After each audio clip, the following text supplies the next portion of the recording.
All right, so an important update on this next story is what I was trying to say earlier. The Northwest Legislature Portfolio Committee on Community Safety and Transport Management has described the provincial transport investment as, quote, a great Northwest heist, which cannot be quantified. And this follows a 3-day oversight visit to its head offices and depots. Now, all of this was initiated in response to calls for intervention from various stakeholders regarding challenges facing the NTI, a provincial government entity which is under business rescue processes right now. The Portfolio Committee is expected today to outline the outcomes of its oversight visits, an important one for commuters there. Newzroom Afrika's Refiloe Seboko joins us ahead of that briefing. Refiloe, good morning. It is an important one, and you know the recommendations that the committee will have, hopefully one expects far-reaching consequences and reform for that portfolio. So just talk to us about what's at stake and what's expected. Well, what we understand, Imani, what is expected today, the Portfolio Committee on Transport in the Northwest Province, they will be briefing or outlining their findings following that oversight visit to the head office of the NTI. But like you said on your intro, it being described as a great heist, and I will be joined now by the chairperson of the Portfolio Committee of Transport in the Northwest Province, Freddie Sonakile. Thank you so much and welcome to Newzroom Afrika.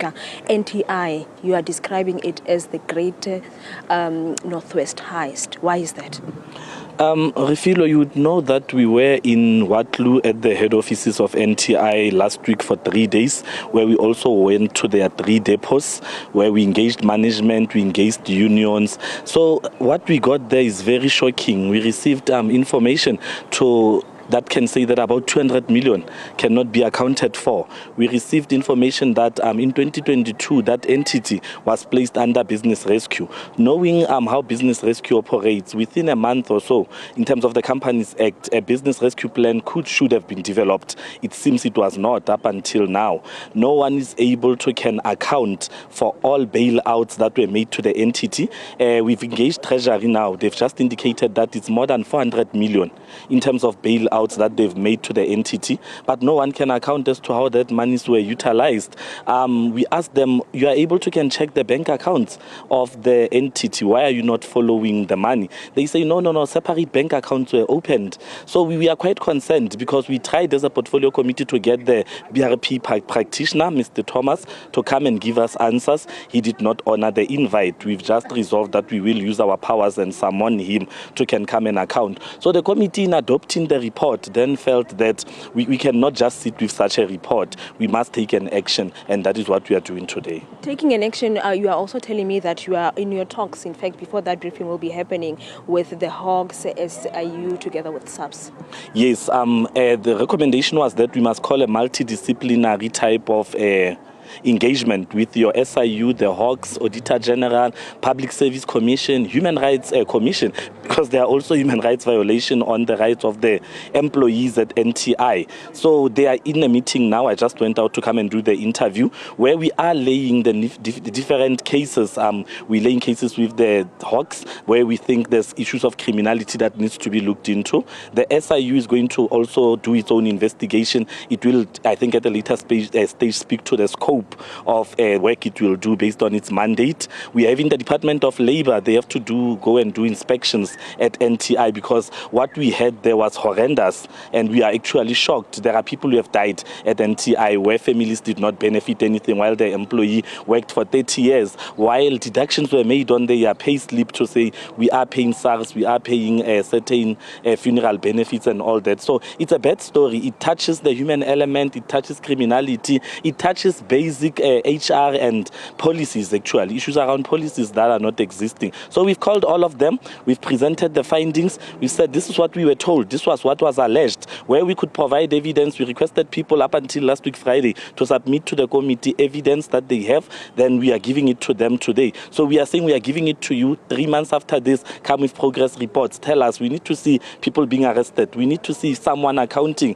for all the bad things that have happened at NTI. So it's quite something big. It's a first of its kind, where we've summon them all in one room, and they're engaging even amongst each other to say, Public Service Commission has an MOU with Public Protector, they can look at this, we look into this. SIU is saying if we've done with this, we can then submit to Hawks where there's issues of or elements of criminality. So it's what we are looking into, because we don't believe we have the necessary investigation capacity as a committee. We've done our part, we went there, we gave everyone a chance, present, provide evidence. Unions came, individuals came, management of NTI came. Yeah, so that's where we are at. This is an entity, Freddie, that is of the department. And like you're saying that there's money that has not been accounted to. When you are asking questions to the Department of Transport in the Northwest Province, what is their answer? The first question that we asked is, how did we get here? Because we are told that they had 5 options in saving that company. And some of the options included bailouts, some of them included either liquidating the company, but they opted for a BRP. So the first question obviously was, why the BRP? And then we discovered that 3 months down the line after the BRP got in, relations between the department and the BRP were no longer there. That is how they've lost track of everything. But by then, Treasury was still paying bailouts. So the bailouts were still being sent to the entity, but the department was not getting reports as to how they were spent. So it shows a track of about 2 years where there's been a break in communication, where they've even taken each other to court. They are currently in court where the department is saying that the entity must be, the BRP must be removed from the entity. So it's quite concerning to see that for 2 years they have not been in hold of the account who can know how much was made. And when you look at the model of NTI and how it operates, you'll realize that there are many streams of revenue, from ticket sales to outlets like ShopRite and Pick n Pay and Spar, where you're able to buy tickets and monies monthly are sent into the account. But nobody knows. We've heard about auctions where buses were sold. No one can tell us what procedure was followed. We've had allegations that even the son of the BRP practitioner is doing business or has done business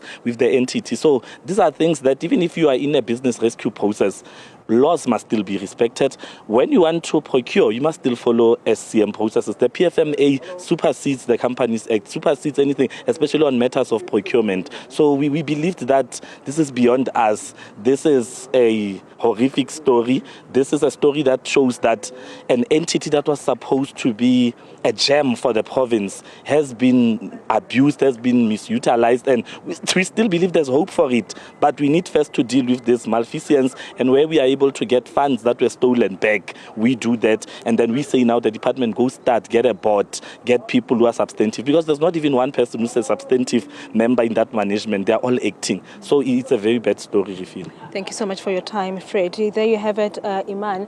I guess we will also wait for some full details. I'll need details when that briefing starts at 11 o'clock. But what he's explaining is that what was supposed to be a gem for the Northwest Province has now marred with issues of criminality, allegedly saw issues of fraud, and that's why they saw it fit that they should engage SIU, the Hawks, the police as well, into full investigations into the matter of about 200 million. So he says that it's the money that is not accounted for. They are also seeking answers from the Department of Transport in the Northwest Province. We'll give you an update at 11 o'clock. That briefing is expected to start.